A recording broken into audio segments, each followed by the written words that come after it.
FAPESP, Fundação de Amparo à Pesquisa do Estado de São Paulo, apresenta.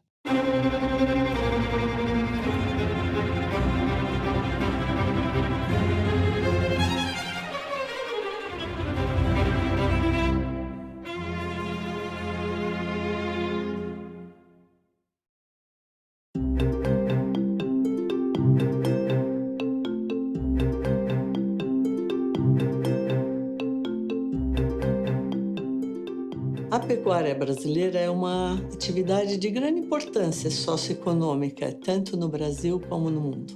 Entretanto, nós precisamos nos esforçar para ter uma produção não apenas em quantidade, mas um aumento de produção com qualidade, que nos permita explorar mercados específicos e que tragam um melhor retorno econômico para o país.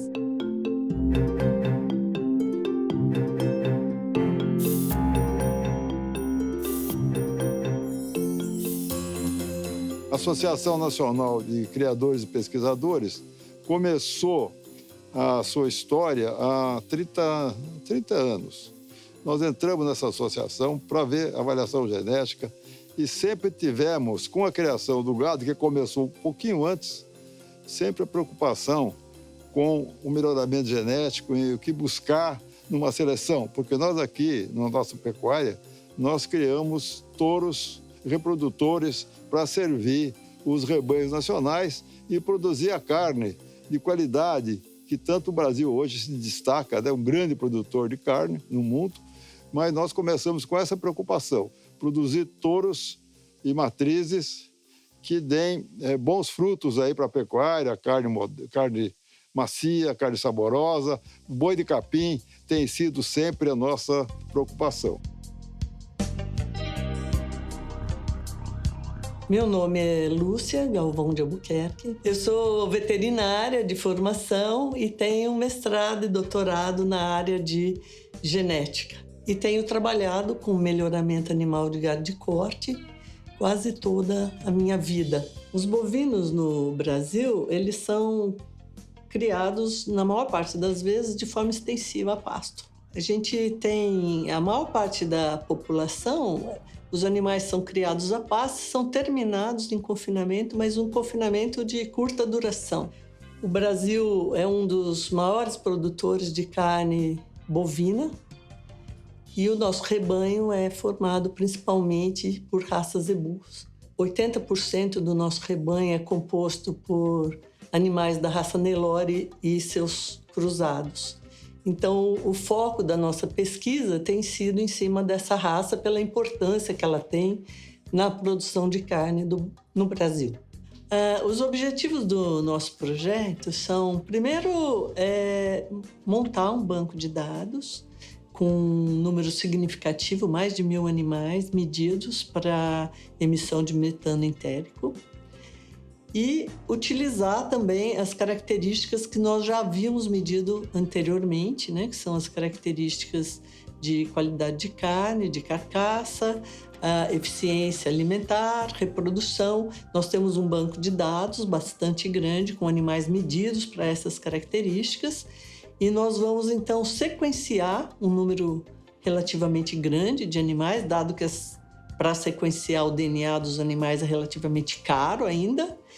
Nós vamos sequenciar 150 reprodutores que são representativos, que têm filhos, né, no nosso banco de dados. O melhoramento genético, ele atua junto com as outras técnicas, né, de melhoramento zootécnico, né, o melhoramento do ambiente, da nutrição, do manejo, e o melhoramento genético, ele atua na seleção dos animais que vão ser pais da próxima geração.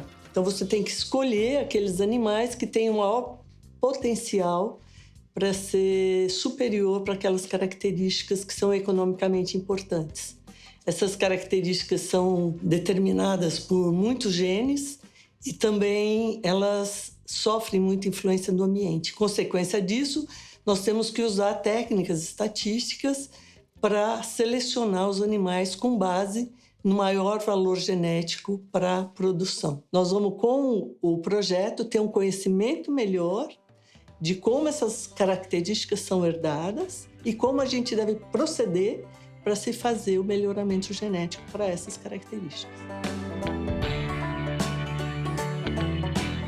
A primeira coisa é fertilidade.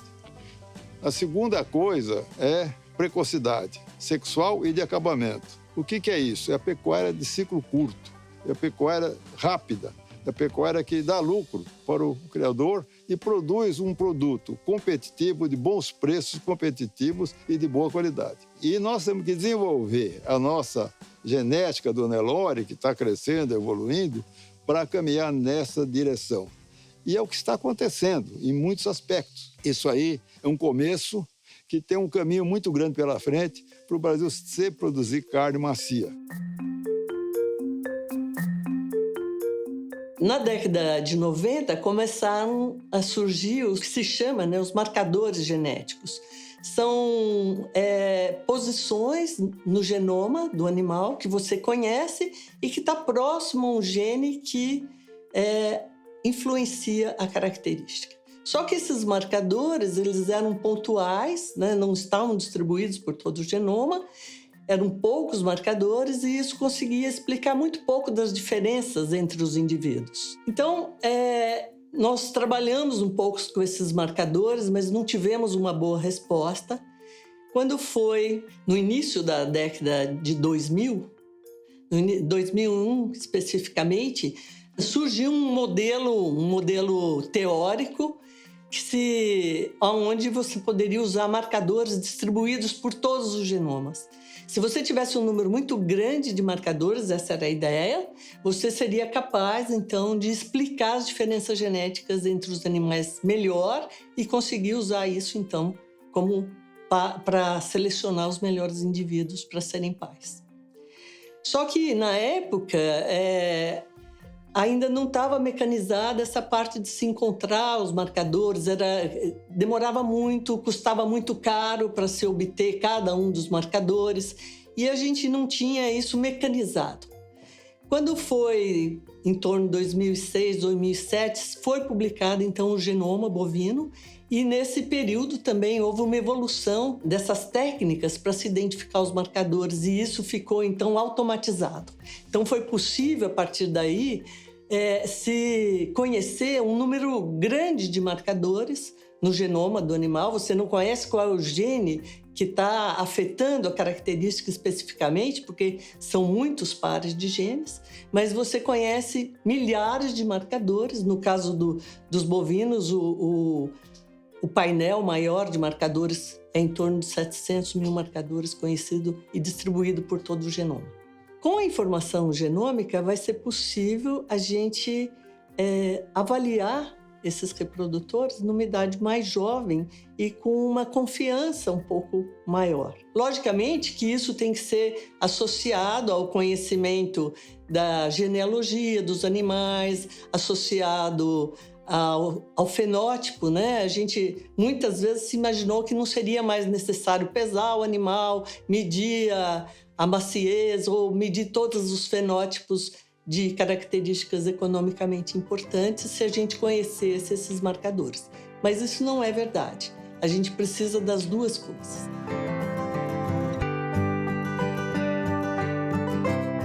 Os avanços da pecuária brasileira são extraordinários. Nós partimos de um rebanho, o rebanho praticamente não aumentou muito pouco.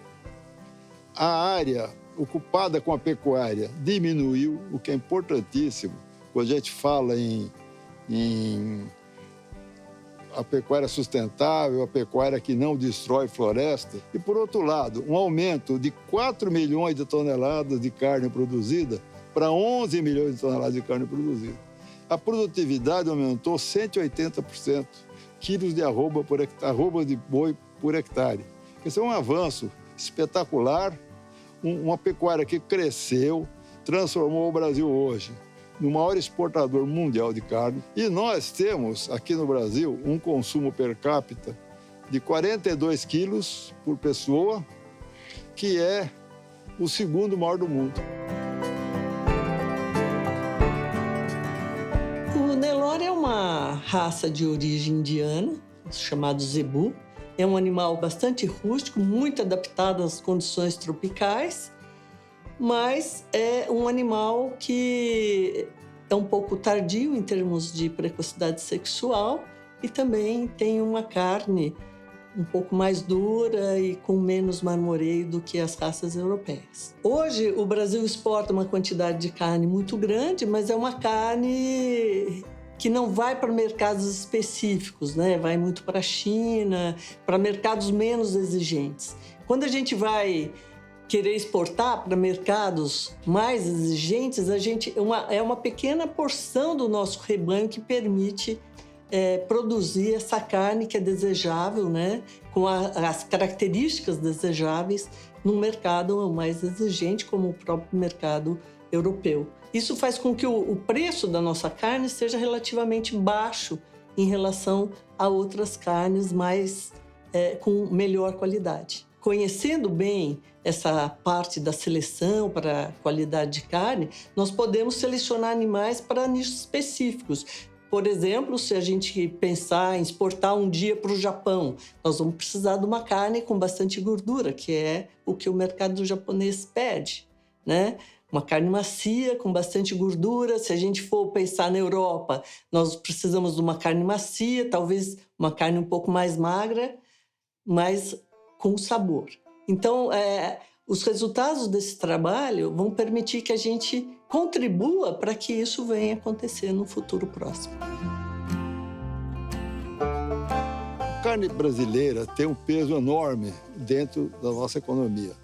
São 600 bilhões de reais que correspondem a 8,7% do produto interno bruto, né? Não está fácil competir, o mundo inteiro está disputando o mercado internacional e nós temos que acompanhar isso com um produto barato e de boa qualidade. E o Brasil está aí pronto para continuar avançando aí com a raça Nelore, que é a força da carne brasileira.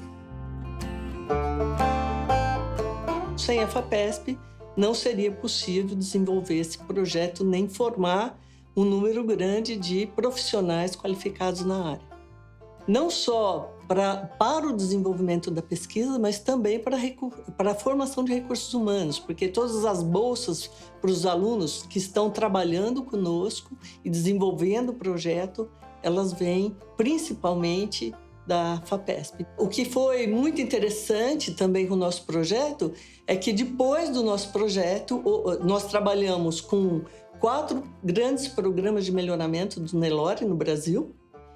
E a gente hoje tem 2 desses programas de melhoramento dando continuidade, acompanhando o abate. Esse ano eles abateram e acompanharam e fizeram as medidas de qualidade de carne de mais de 1.500 animais. Então, a gente está vendo o que nós fizemos está sendo hoje aplicado, né? Junto com a genômica, porque a genômica, então, com a genômica, a gente mantém o banco de dados e consegue ter avaliação genética para todos os animais, mesmo aqueles que não foram medidos.